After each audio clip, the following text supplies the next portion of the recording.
نحمده ونصلي على رسوله الكريم أما بعد فأعوذ بالله من الشيطان الرجيم بسم الله الرحمن الرحيم إن الذين يكتمون ما أنزلنا من البينات والهدى من بعد ما بيناه للناس في الكتاب أولئك يلعنهم الله ويلعنهم اللاعنون إلا الذين تابوا وأصلحوا وبينوا فأولئك أتوب عليهم وأنا التواب الرحيم سبحان ربك رب العزة عما يصفون وسلام على المرسلين والحمد لله رب العالمين اللهم صل على سيدنا ومولانا محمد وعلى آل سيدنا ومولانا محمد وعلى آله وأصحابه أجمعين وعظمين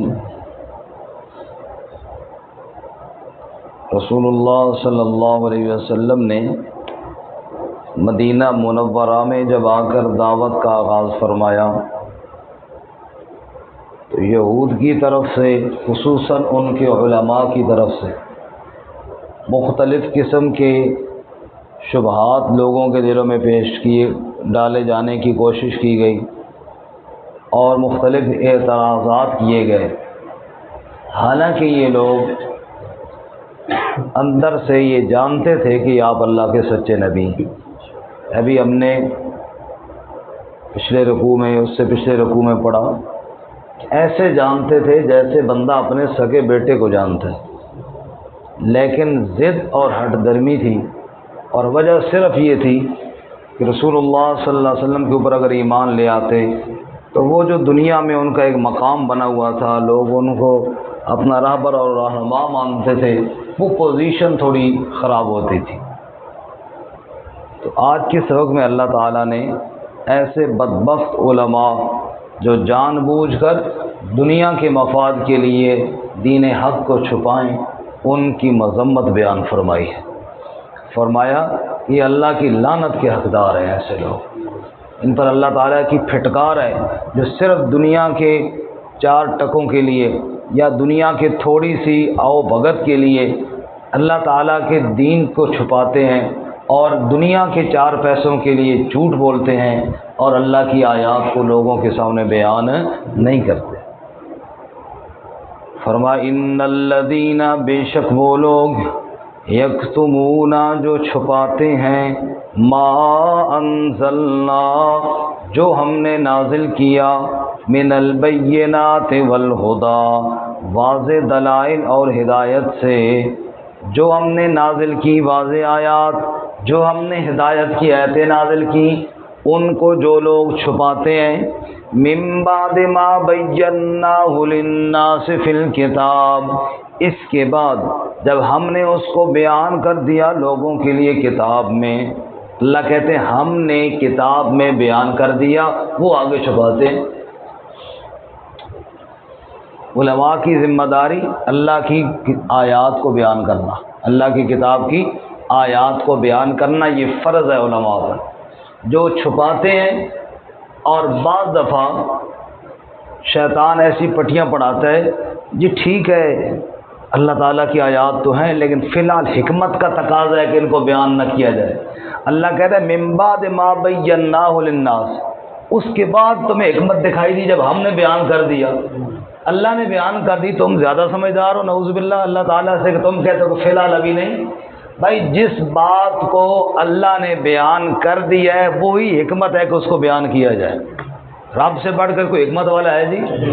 نعوذ باللہ. اگر کوئی یہ کہتا ہے کہ فی الحال یہ نہیں، تو اس کا کیا مطلب ہوا؟ کہ وہ یہ کہنا چاہتا ہے نا کبھی بیان نہیں کرنا چاہیے تھا اور اللہ تعالیٰ نے کر دیا. نعوذ باللہ. اللہ فرماتا ہے من بعد ما بیناہ للناس فی الکتاب، اس کے بعد کہتا ہے جب ہم نے بیان کر دیا. رب کہتا ہے ہم نے بیان کر دیا، اور وہ بدبخت کہتا ہے کہ نہیں ابھی اس کی ضرورت نہیں، چھپاتا ہے. جو یہ حرکت کرتا ہے انجام اولئک یلعنہم اللہ، یہ وہ لوگ ہیں جن پر اللہ نے لعنت کی ہے. وَيَلْعَنُهُمُ اللَّاعِنُونَ، اور صرف اللہ ہی نہیں، ہر لعنت کرنے والے کی ان پر لعنت ہے. اللہ کے فرشتوں کی لعنت، اللہ کی ساری مخلوق کی لعنت ہے ایسے بد نصیب پر جس کو اللہ نے آیات کا علم دیا ہو اور پھر وہ چھپائے اور لوگوں کے سامنے بیان نہ کرے. نعوذ باللہ من ذالک. اللہ تعالیٰ ہمیں اس سے محفوظ فرمائے. اس لیے ہمارے اساتذہ ہمیں کہا کرتے تھے بڑے ہو کر تم شاید کسی اور کام دھندے میں لگ جاؤ، لیکن جو قرآن مجید کی آیتیں تم نے پڑھی ہیں کم از کم لعنت سے بچنے کے لیے ایک دفعہ کسی کو پڑھا دینا، لعنت سے بچنے کے لیے ایک دفعہ کسی کو سنا دینا، یہ تمہاری ذمہ داری ہے. اور اگر ایک دفعہ بھی پوری زندگی میں جاننے کے باوجود اللہ کی آیتوں کو بیان نہ کیا تو پھر یہ نہ سمجھنا کہ اللہ کی رحمتیں برسیں گی، بلکہ اللہ کی لعنتیں برسیں گی. کیونکہ اللہ تعالیٰ نے ایک ذمہ داری دی ہے کہ میری آیات کو لوگوں کے سامنے بیان کرو، اور پھر تم نے اس ذمہ داری کو چھوڑ دیا. اللہ تعالیٰ ہمیں مرتے دم تک اپنی آیات بیان کرنے کی توفیق عطا فرمائے اور اس پیغام کو آگے پہنچانے کی توفیق عطا فرمائے. آپ صلی اللہ علیہ وسلم نے بھی یہی ارشاد فرمایا، حدیث مبارکہ میں آتا ہے بلغوا عنی ولو آیہ، ایک آیت کا بھی علم ہو تو اسے آگے پہنچاؤ. یہ حق ہے قرآن مجید کا، اللہ کی آیات کا، کہ جو علم ہو، یہ بات ذہن میں رہے کہ جو علم ہو، جو ذہن میں بات آ جائے خود ہی نہ مفسر بنتا پھرے کہ جناب میرا خیال تو یوں ہے اور میں تو یوں کہتا ہوں. یہ بڑا مسئلہ بھی. ایک دوسرا مصیبت ساتھ یہ بھی ہے نا کہ ہر بندہ ہی عالم بن جائے کہ جناب میں بڑا سمجھتا ہوں. یہ نہیں، پہلے آیات کو سیکھے اور وہ علم اس کو آ جائے، پھر اس علم کو آگے پہنچانا اس کی ذمہ داری ہے. اچھا، اس پر لعنت ہے. اب جو آدمی نہ پہنچا اس پر لعنت ہے.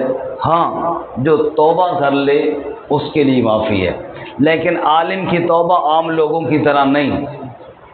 عالم کی توبہ عام لوگوں کی طرح نہیں. وہ عالم جس نے حق کو چھپایا ہو وہ اندر بیٹھ کے استغفار پڑھے، اس کی توبہ قبول نہیں جب تک کہ جو مسئلہ چھپایا ہے وہ لوگوں کے سامنے بیان نہ کرے. یہ اگلی آیت میں جی الا الذین تابوا، مگر وہ لوگ جنہوں نے توبہ کی، وَأَصْلَحُوا، اور اصلاح کر لی، وَبَيَّنُوا، اور مسئلے کو بیان کر دیا. کیا کر دیا؟ یہ شرط ہے. اب دیکھو ایک آدمی نے ساری زندگی کسی کو غلط مسئلہ بتایا، لوگ اس پہ عمل کرتے رہے، آج اسے خیال آیا کہ یار میں تو غلط پٹی پڑھاتا رہا، چلو توبہ کرنی چاہیے. اندر بیٹھ کہتے ہیں استغفر اللہ استغفر اللہ. وہ تو کہہ رہا ہے، لیکن جو 70 بندے اور اس کام پہ لگے ہوئی ہیں ان کو کون بتائے گا؟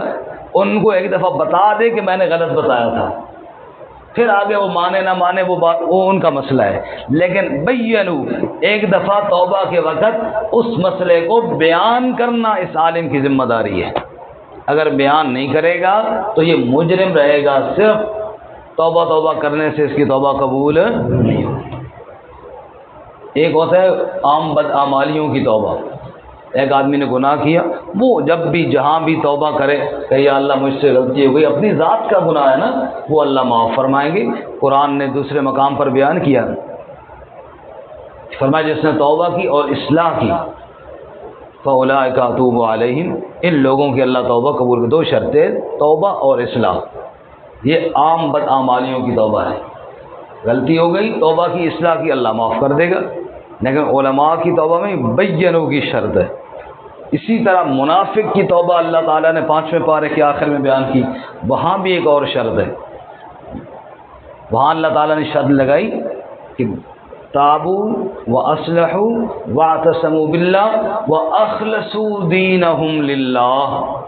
کہ منافقت کو چھوڑ دے، یہ نہیں کہ پھر بھی وہی منافقت کرتا رہے اور توبہ بھی کرتا رہے، تو کوئی توبہ قبول نہیں ہوگی جب تک منافقت کو چھوڑے گا نہیں۔ تو بہرحال فرمایا کہ جو توبہ کرے اور مسئلے کو بیان کر لے، فَأُولَٰئِكَ أَتُوبُ عَلَيْهِمْ، اللہ تعالیٰ اس کی توبہ قبول فرمائیں گے، اللہ ان پہ رجوع فرمائیں گے۔ اور پھر اللہ کہتے ہیں وَأَنَا التَّوَّابُ الرَّحِيمُ، میں ہوں ہی توبہ قبول کرنے والا۔ یعنی اگر کسی عالم نے بھی گڑبڑ کی ہے، توبہ کا دروازہ بند نہیں ہوا، بس صرف یہ ہے کہ وہ اصلاح کر لے اور لوگوں کو بتا دے کہ یہ مجھ سے غلطی ہو گئی تھی، میں اللہ تعالیٰ اس کو بھی معاف کر دوں گا۔ جیسا کہ حضرت عبداللہ ابن سلام رضی اللہ تعالیٰ عنہ، یہ بھی یہود کے علماء میں سے بہت بڑے عالم، ایک کعب بن اشرف تھا، وہ بدبخت تو آخری دم تک اسی طرح بدبختی پہ اس کی موت آئی، جہنم واصل ہوا۔ لیکن عبداللہ بن سلام رضی اللہ تعالیٰ عنہ اسی کے پائے کے، بلکہ اس سے بھی بڑے عالم تھے، لیکن سمجھ گئے کہ ہم غلطی پہ ہیں اور خواہ مخواہ رسول اللہ صلی اللہ علیہ وسلم کی مخالفت کر رہے ہیں، چنانچہ عبداللہ بن سلام ایمان لے آئے، اور جب ایمان لے آئے آپ کی غلامی میں آئے، بس اللہ تعالیٰ نے رضی اللہ تعالیٰ عنہ کا سرٹیفکیٹ دے دیا۔ ان الذین کفروا، اگر کوئی توبہ نہیں کرتا بلکہ کفر کرتا ہے، وماتوا وهم کفار، بے شک وہ لوگ جنہوں نے کفر کیا اور مر گئے، وهم کفار، اس حال میں کہ وہ کافر ہی تھے، اولئک علیہم لعنت اللہ، یہ وہ لوگ ہیں کہ ان پر اللہ کی لعنت ہے، والملائکہ، اور فرشتوں کی بھی لعنت ہے، والناس اجمعین، اور سب لوگوں کی ان پر لعنت۔ پچھلے آیت میں فرمایا نا بھائی یلعنہم اللاعنون، لعنت کرنے والوں کی لعنت ہے۔ وہ لعنت کرنے والے کون ہیں؟ یہاں وضاحت کر دی، فرشتے ہیں اور باقی لوگ بھی ہیں۔ فرشتوں کی لعنت، ایمان والے اس پہ لعنت کرتے ہیں جو کفر پر مر جائے یا دین حق کو چھپائے۔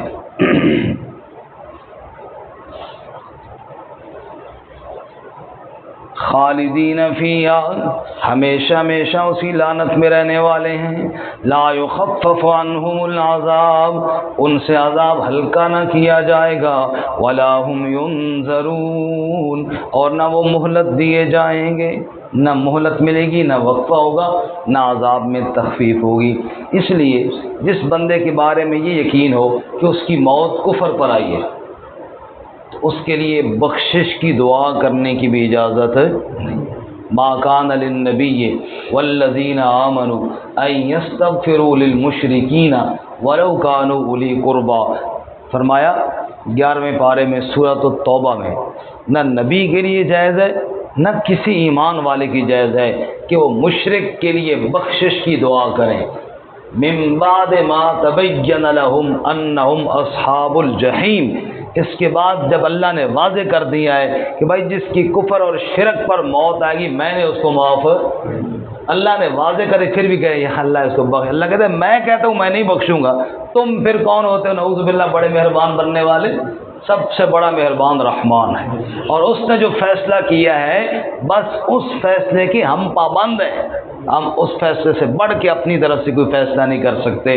تو خلاصہ یہ نکلا، جن کو اللہ نے کتاب کا علم دیا ہے اور پھر اس علم کو وہ چھپاتے ہیں یا یہ کہہ کے چھپاتے ہیں کہ ٹھیک ہے جی فی الحال ضرورت نہیں ہے، اللہ کہتے ہیں میں نے بیان کر دیا، تم کون ہوتے ہو جو کہتے ہو کہ فی الحال ضرورت نہیں ہے؟ تمہیں وہی لازم ہے کہ اس کو اسی طرح بیان کرو جس طرح اللہ نے بیان کیا ہے۔ اور اسی طرح جو کفر پر مر گئے ان پر بھی اللہ کی لعنت ہے، اور ان کے لیے تمہیں نہیں اجازت کہ تم ان کے لیے بڑے رحم دل بنو اور بڑے مہربان بنو، نہیں، یہی دعا کرنی چاہیے یا اللہ جو بھی ایمان پر دنیا سے گئے ہیں ان کی مغفرت فرما، جو ایمان سے ہٹ کر گئے ہیں، جو کفر پر مرے ہیں، جو شرک پر مرے ہیں، جب اللہ نے واضح طور پہ کہہ دیے میں نے ان کو معاف نہیں کرنا، اور ہمیں بھی اللہ نے منع کر دیا، اپنے نبی کو بھی اللہ نے منع کر دیا، تو اور کسی کے لیے گنجائش نہیں۔ اللہ تعالیٰ میں عمل کی توفیق عطا فرمائے۔ جمع دوبارہ سے ان الذین بے شک وہ لوگ یکتمون جو چھپاتے ہیں ما انزلنا جو ہم نے نازل کیا من البینات والہدی واضح دلائل اور ہدایت میں سے من بعد ما بیناہ للناس فی الکتاب اس کے بعد جب ہم نے اسے بیان کر دیا لوگوں کے لیے کتاب میں اولئک یہ وہ لوگ ہیں یلعنہم اللہ لعنت کرتا ہے ان پر اللہ تعالی ویلعنہم اللاعنون اور لعنت کرتے ہیں ان پر لعنت کرنے والے الا الذین تابوا مگر وہ لوگ جنہوں نے توبہ کی واصلحوا اور اصلاح کی وبینوا اور بیان کیا فاولئک اتوب علیہم بس یہ وہ لوگ ہیں کہ میں ان پر رجوع فرماؤں گا وانا التواب الرحیم اور میں ہی توبہ قبول کرنے والا رحم کرنے والا ہوں ان الذین کفروا بے شک وہ لوگ جنہوں نے کفر کیا وماتوا وهم کفار اور مرے اس حال میں کہ وہ کافر ہی تھے اولئک علیہم لعنت اللہ یہ وہ لوگ ہیں ان پر اللہ کی لعنت ہے والملائکہ اور فرشتوں کی بھی لعنت ہے والناس اجمعین اور سب لوگوں کی لعنت ہے خالدین فیہا ہمیشہ رہنے والے ہیں اس میں لا یخفف عنہم العذاب نہ ہلکا کیا جائے گا ان سے عذاب